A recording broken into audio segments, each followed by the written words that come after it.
Bonsoir Monsieur Montey, merci d'être là. Bonsoir Madame Touré. On va d'abord commencer par la dernière information donnée par Chérif Diop, le rappel à Dieu du Premier ministre ivoirien. Un mot à l'endroit du défunt. C'est une triste nouvelle pour l'ensemble de la communauté africaine. C'est une toute triste nouvelle pour toute l'Afrique, pour Amadou Gon Coulibaly a participé à la reconstruction, à la restructuration de la Côte d'Ivoire et s'apprêtait probablement à être le candidat du parti au pouvoir. Donc Dieu en a décidé autrement. Nous prions pour qu'il l'accueille dans son paradis et nous prions aussi pour que les Ivoiriens soient apaisés et qu'on ait un climat politique propice à l'évolution de ce pays qui est un pays important pour l'espace UE. Merci beaucoup, honorable. On en vient au sujet de ce soir, ce pourquoi vous êtes là aujourd'hui. Moustapha Cissé Lo exclu de l'APR, exclu également du groupe parlementaire Benno Bokk Yakaar et vous êtes membre du groupe parlementaire Benno Bokk Yakaar. Pourquoi avez-vous décidé d'exclure Moustapha Cissé Lo? Bon, écoutez, cette décision n'est pas une décision de Théodore Chérif Monteil. Je vais peut-être essayer de la commenter, même si techniquement je devrais rester neutre, m'empêcher de commenter une décision politique prise par un parti politique qui est une association à laquelle je n'appartiens pas. Donc Moustapha Cissé Lo a été exclu par les instances du parti APR, le parti au pouvoir, qui dirige l'attelage Benno Bokk Yakaar.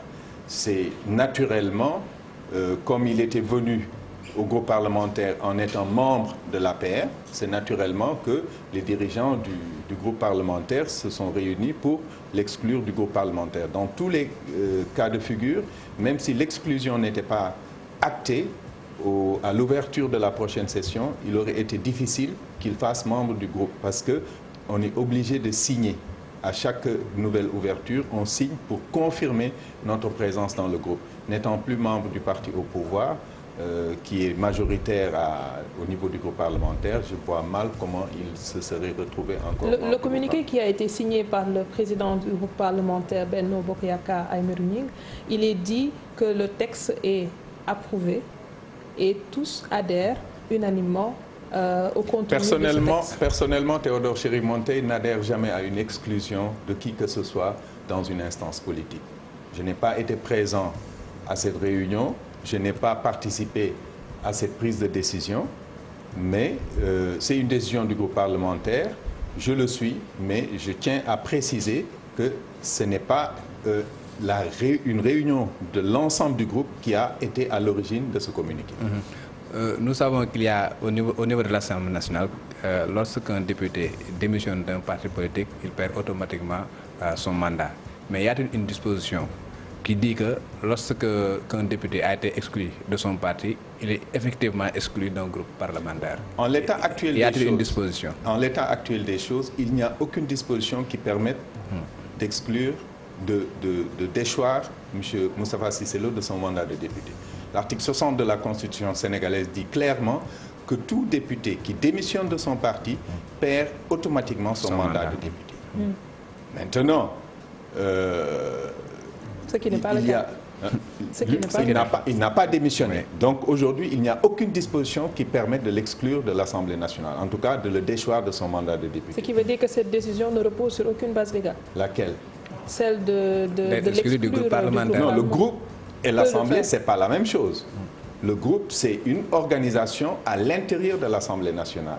Donc, au niveau de l'Assemblée nationale, il y a des sensibilités. Vous avez le groupe de la majorité, qui est le groupe Benno Bokk Yakaar. Vous avez le groupe Liberté et Démocratie, qui est le groupe de l'opposition, et le groupe des non-inscrits. Mais quand même les groupes doivent fonctionner suivant des règles établies quand même. Absolument. Le député fonctionne selon un certain nombre de critères établis dans le règlement intérieur de l'Assemblée nationale.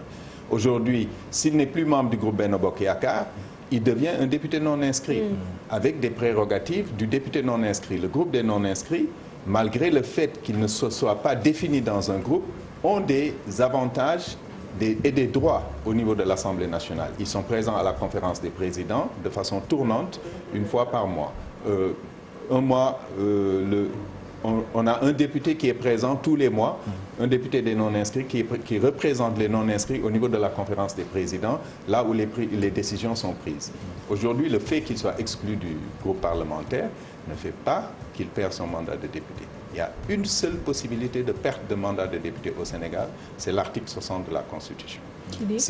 Qui dit que le député qui démissionne de son parti perd automatiquement son mandat de député. Maintenant, quand vous allez dans le règlement intérieur de l'Assemblée nationale, à l'article 7, on parle de démission d'office et on renvoie au code électoral. Mais là, c'est très clair. La démission d'office ne peut être actée que dans le cas d'une incompatibilité. C'est-à-dire lorsque le député nouvellement élu arrive à l'Assemblée nationale avec un statut d'actionnaire majoritaire dans une entreprise ou de ceci ou de cela, on peut le démissionner d'office. Ce n'est plus le cas. Ça fait 3 ans qu'il siège. Mais là, il s'agissait de l'exclusion au sein du groupe parlementaire. Oui. Je posais la question de savoir, parce qu'on sait les dispositions de l'article 61 qui disent que lorsque un député est exclu de son parti politique et démissionne de son parti politique, ce député-là perd automatiquement son mandat. Oui, c'est ce que je vous explique. Voilà. Le groupe parlementaire n'a rien à voir avec un mandat de député. Je posais la question de savoir, est-ce qu'il y a une disposition au niveau de l'Assemblée nationale qui voudrait qu'un député puisse être démis d'un groupe parlementaire tout simplement non, le groupe parlementaire est une association, c'est une sensibilité au sein de l'Assemblée nationale qui est dirigée par un président. Donc, il reçoit des demandes. Il reçoit des demandes écrites pour adhérer au niveau. Moi, par exemple, je suis arrivé à l'Assemblée nationale sur la liste Union citoyenne Buntubi. J'ai écrit au président de l'Assemblée nationale pour lui dire que je vais adhérer au groupe parlementaire Benno Bokk Yakaar. Et c'est sur acceptation qu'on est membre du groupe. Ils peuvent refuser que vous entriez dans leur groupe. C'est le groupe constitué. C'est un groupe de députés constitue un groupe et accepte d'autres députés. Aujourd'hui, ils peuvent accepter quelqu'un comme ils peuvent ne pas l'accepter. Demain, ils peuvent dire à un député, vous n'êtes plus membre de notre organisation. Aujourd'hui, l'Assemblée nationale qui se mêle d'une histoire de querelle de borne-fontaine, si je peux le dire ainsi, alors que cette institution aujourd'hui occupe une place stratégique, on ne l'attendait pas dans une question privée qui aujourd'hui, quelque part, ressemble plus à un règlement de compte. Cela écorne l'image de l'institution. Finalement, l'Assemblée est là en tant que représentation du peuple, ou l'Assemblée est là pour servir l'exécutif. Bon, vous savez, au-delà du fait que cet événement écorne l'image de l'institution, je rebondis sur votre déclaration quand vous dites que c'est une affaire privée, c'est une querelle de borne-fontaine. Moi, je dirais que c'est un fait divers et il ne mérite même pas d'être commenté. Les Sénégalais ont d'autres préoccupations. Aujourd'hui, vous allez à l'intérieur du Sénégal, il y a des gens qui n'ont pas d'eau. Vous avez la relance de l'économie qu'il faut faire avec la pandémie. Vous avez les emplois, vous avez plein de choses comme ça qui sont la priorité des Sénégalais. Donc, 2 personnes qui s'envoient des audios sur WhatsApp et qui les publient sur la place publique, je pense que cet événement ne devrait pas nous prendre plus d'1 minute dans notre temps. Parce qu'aujourd'hui, nous sommes appelés à d'autres choses. Nous avons des priorités de développement de ce pays. Ce pays a besoin de toutes les forces vives pour pouvoir avancer. Nous ne pouvons pas continuer à nous attarder sur des querelles privées. Je pense que si l'un d'entre eux ne l'avait pas mis sur la place publique, ça aurait été resté leur stricte affaire et nous, on n'aurait eu rien à commenter sur ce problème. Et pour ce qui est du contenu des vocaux, comme vous l'avez dit tout à l'heure, il y a le fait qu'il y a des déballages et que des ministères sont indexés. Quelle est aujourd'hui la posture des députés que vous êtes? Vous savez, quand il y a un problème au niveau du fonctionnement de l'État, le député a plusieurs mécanismes pour pouvoir contrôler l'action gouvernementale et évaluer les politiques publiques. Ça n'a rien à voir avec une dénonciation. Le député qui est en face d'un ministre à qui on a confié le budget de l'État peut l'interpeller sur la manière dont ce budget a été utilisé. Ce qui se passe aujourd'hui au niveau de l'Assemblée nationale du Sénégal, c'est que ce fonctionnement est difficile à mettre en œuvre. Pourquoi? Parce que depuis la réforme de la Constitution, avec la disparition du poste de Premier ministre, il se trouve que l'interface entre l'exécutif et le Parlement et le législatif n'existe plus. Dans la nouvelle Constitution sénégalaise, il est écrit textuellement que les ministres sont responsables devant le président de la République. On continue à dire dans le règlement intérieur de l'Assemblée nationale que le député peut poser la question orale, la question d'actualité au ministre, mais si le ministre refuse de répondre, le député ne peut rien y faire. Mais comment faites-vous alors pour contrôler l'action gouvernementale? Ce n'est pas possible. Je l'ai dit quand il y a eu la réforme de la Constitution. La Constitution, aujourd'hui, telle qu'elle est écrite, empêche aux députés d'exercer une prérogative qu'elle lui donne elle-même. Mais vous avez voté cette loi-là, non? Au niveau de l'Assemblée nationale. Absolument. La loi a été votée. Vous savez comment fonctionne, fonctionne le mécanisme de la majorité. Comment vous pouvez voter une loi qui consacre la suppression d'un Premier ministre et ce Premier ministre-là qui était responsable devant vous? À partir de ce moment-là, vous ne pouvez plus effectuer... Vous savez, on est en politique et on est en démocratie. On dit que c'est le système le moins pire. S'il y a 127 députés majoritaires à l'Assemblée nationale qui votent une loi, que pouvez-vous y faire? Vous avez beau critiquer, vous pouvez donner votre opinion, vous pouvez donner votre avis, la loi passera. C'est ça le mécanisme de la majorité. Aujourd'hui, si nous voulons avoir des mécanismes beaucoup plus démocratiques, nous devons travailler à la façon dont les députés arrivent à l'Assemblée nationale. C'est biaisé au moment de la constitution des listes. Quand une liste est constituée par un parti politique majoritaire et que c'est constitué au niveau de la présidence de la République, vous savez très bien que cette liste viendra pour défendre les politiques du président de la République. Maintenant, un chef d'État a besoin d'avoir une majorité, mais une majorité mécanique n'est jamais bonne pour un pays. Donc ça, moi j'ai toujours été contre ce genre de fonctionnement. Je m'oppose complètement à une majorité mécanique. C'est pour ça que j'ai besoin d'avoir la liberté de parole, ce qui fait que quand je me présente à des élections, je ne me présente jamais sous la bannière d'une coalition. D'accord. Alors, j'en reviens à ce que vous disiez tout à l'heure, parce que avant qu'on en vienne à votre parti, il est bon que l'on puisse savoir ce que vous pensez également de ce point. Il y en a qui demandent aujourd'hui le retour du poste de Premier ministre. Faudrait-il le faire, puisque vous dites aujourd'hui que vous n'avez pas les outils nécessaires pour contrôler l'action du gouvernement. La suppression du poste de Premier ministre n'était ni opportune, ni bonne pour le Sénégal. Pourquoi? D'abord, quand vous supprimez le poste de Premier ministre, vous enlevez l'opérationnel et vous le mettez entre les mains du stratégique. Le président de la République ne peut pas être général et caporal. Ce n'est pas possible. Dans une activité, dans une organisation, il y a les lieux où on pense la vision, où on élabore la stratégie, et les lieux où on les opérationnalise. Donc enlever le poste de Premier ministre, c'est mettre entre les mains du président de la République l'opérationnel. Et il ne pourra jamais le faire. Et aujourd'hui, dans la gestion de la pandémie, on se rend compte de la discordance qu'il y a entre les différents départements ministériels. Ce qui se passe, c'est que la suppression a été une suppression purement politicienne, avec un agenda. Je ne sais pas lequel, je suis sûr qu'il y a un agenda politique derrière. Donc, si on ne ramène pas le poste de Premier ministre, on continuera à avoir une coordination avec une charrette plus 2 ânes, chacun allant de son côté. Vous avez vu aujourd'hui le ministère du développement social, du développement communautaire et de l'équité sociale, qui gère tout ce qui est distribution de vivres. Vous avez le ministère de la Santé où on a mis les décisions stratégiques de gestion de la pandémie. Et aujourd'hui, qu'est-ce qui se passe?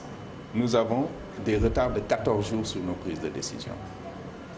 Chaque fois qu'on a pris une décision, c'est parce que le virus a avancé de 14 jours. Et on ne le rattrape jamais. L'argument qui était avancé, c'est qu'avec cette suppression-là, les choses allaient être beaucoup plus rapides. Voilà, fast track. J'ai commenté le fast track à l'époque. Et je disais que le fast track est un concept qui a été inventé dans les aéroports pour offrir un privilège à des gens qui peuvent le payer. Aller vite, ça veut dire quoi? Est-ce qu'on se prépare, on planifie pour y arriver de façon efficiente, ou est-ce qu'on va dépenser plus d'argent pour y arriver? Ce qu'on constate aujourd'hui, c'est qu'on dépense plus d'argent et on n'y arrive pas. On n'était pas prêt alors en lançant ce slogan-là. Ça reste un effet d'annonce. Mais on a eu le contraire. On a eu l'effet contraire. Mais c'est ce que je vous dis. C'est ce que je vous dis. On a eu l'effet contraire. Parce que on veut aller vite. On veut aller vite en enlevant une interface administrative. C'était quoi le justificatif? Le justificatif, c'était que dans le circuit administratif, il y avait trop de va-et-vient entre la présidence, le secrétariat général du gouvernement et la primature. Donc on perdait presque 12 jours pour avoir un circuit de signature complet. Mais on est au 21e siècle, on n'a pas besoin de trimballer des papiers. On peut signer électroniquement en même temps. Très bien. Vous avez dit tout à l'heure que vous êtes dans Benno, mais que vous aimez avoir votre voix, ou en tout cas avoir la possibilité de pouvoir vous exprimer. On n'entend plus parler de votre parti, Union Citoyenne Buntu, c'est ça? Vous avez décidé de le dissoudre au sein de Benno Bokk Yakaar, puisque c'est une organisation qui apparemment semble, disons... C'est une pieuvre. Je ne sais pas, elle dévore ou en tout cas... Il n'y a aucune chance que l'Union Citoyenne soit dissoute dans quoi que ce soit. L'Union Citoyenne est un parti qui travaille dans la conception des idées. Nous ne sommes pas dans l'éclat. Aujourd'hui, l'Union Citoyenne est en train de travailler sur un programme que nous présenterons aux Sénégalais en temps voulu, qui s'appelle le Sénégal entreprenant et solidaire, qui va axer ses principaux axes seront centrés sur l'industrialisation et la création de richesses. Qu'est-ce qui a changé entre-temps? À un moment donné, vous avez écrit pour faire partie d'une entité. Entre-temps, vous êtes en train de vous projeter sur l'avenir. Je suis toujours dans l'entité qui est le groupe parlementaire Benno Bokk Yakaar. Union Citoyenne est toujours dans la coalition Benno Bokk Yakaar. Union Citoyenne est comptable de tout ce que fait Benno? Absolument. On est comptable de tout ce que fait Benno aujourd'hui parce que nous sommes à l'intérieur et nous allons l'assumer. Mais il n'empêche que nous avons notre propre agenda, nous avons notre propre timing et nous sommes en train de travailler selon nos idées et selon nos convictions. Donc vous serez candidat sous votre propre bannière lors des prochaines élections? On est toujours candidat à toutes les élections, sauf aux élections présidentielles. Mais 2024, l'Union Citoyenne aura un candidat. Vous êtes candidat à la mairie de Kaolack, si je ne m'abuse. J'ai été candidat à la mairie. Vous serez candidat pour... Probablement, s'il y a des élections. Est-ce que... Pourquoi probablement s'il y a des élections? Il faudrait vraiment qu'il y ait des élections. On n'a pas de visibilité aujourd'hui. On a dit que les élections vont se tenir au plus tard le 31 mars 2021. Il n'y a pas de date fixée. Non. Mais est-ce que vous pensez que vous allez dépasser le filtre quand même du parrainage qui pose des problèmes aux petits partis? Je suis fils de Kaolack. On n'est pas un petit parti. On est un parti qui n'a pas les moyens d'un parti présidentiel. On n'est pas un petit parti. Okay. Je suis fils de Kaolack. Depuis mes aïeux, ils sont tous enterrés à Kaolack. Parrainage ne peut pas poser de problème pour moi à Kaolack. D'accord. Autre chose qui m'interpelle, Daouda, c'est la question foncière. On a vu qu'il y a beaucoup de personnes qui lèvent la voix pour aujourd'hui décrier la gestion de la question foncière, alors qu'à son arrivée, le chef de l'État avait demandé à ce qu'il y ait une commission de réforme des questions foncières qui a effectué un travail bien déterminé. Entre-temps, cette commission-là a été dissoute et on en arrive à cette situation-là. Aujourd'hui, quel est le regard que vous portez sur la gestion du chef de l'État par rapport à ce secteur bien déterminé? Le foncier est une bombe au Sénégal. Si on ne règle pas la question foncière au Sénégal, on va vers une catastrophe, une grande catastrophe. En ne prenant que deux exemples qui font l'actualité, l'histoire de Ndingler et l'histoire du littoral. Quand on regarde l'histoire de Ndingler, sur le papier, légalement, le promoteur a tout ce qu'il faut pour revendiquer les terres. Mais moralement, on ne peut pas, parce qu'on a un projet d'agrobusiness, parce qu'on pense injecter, apporter de la valeur ajoutée au pays, déposséder des paysans de la seule chose qu'ils ont. Donc il y a un trade-off, il y a un compromis qu'il est important de prendre pour pouvoir développer l'agrobusiness, mais aussi développer l'agriculture à l'échelle humaine. La pandémie du Covid-19 nous montre que l'échelle énorme ne fonctionnera plus. Ça ne fonctionnera plus. Faire des trucs sur des milliers d'hectares, c'est pas ce qu'il faut. Mais quelle est la responsabilité de l'État? L'État est responsable à 100%. C'est l'État qui déclassifie. Au Sénégal, tout est dans le domaine national. Il n'y a pas 1 centimètre carré de terre qui peut être attribué à quelqu'un sans que le chef de l'État ne le déclassifie. Maintenant, dans les déclarations, on te dit on ne déclassifie jamais. Mais dans la réalité, c'est en train d'être fait. C'est en train d'être fait. C'est ce qui a été fait au niveau de la forêt des Filao de Guédiawaye. C'est ce qui a été fait sur beaucoup de parties du littoral. Aujourd'hui, la Mauritanie, qui est notre voisin, a une loi d'aménagement de son littoral depuis 2007. Le littoral, quand j'entends les gens dire il ne faut rien mettre dans le littoral, je dis c'est illusoire. On ne peut pas dire qu'on ne peut rien mettre dans le littoral. Mais il faut avoir des mécanismes d'aménagement du littoral. Il faut qu'on sache ce qu'on peut faire et ce qu'on ne peut pas faire. Et ça, c'est la responsabilité de l'État. Merci. Merci beaucoup, Théodore Chérif Monteil, député de Benno Bokk Yakaar. Même si vous tenez à votre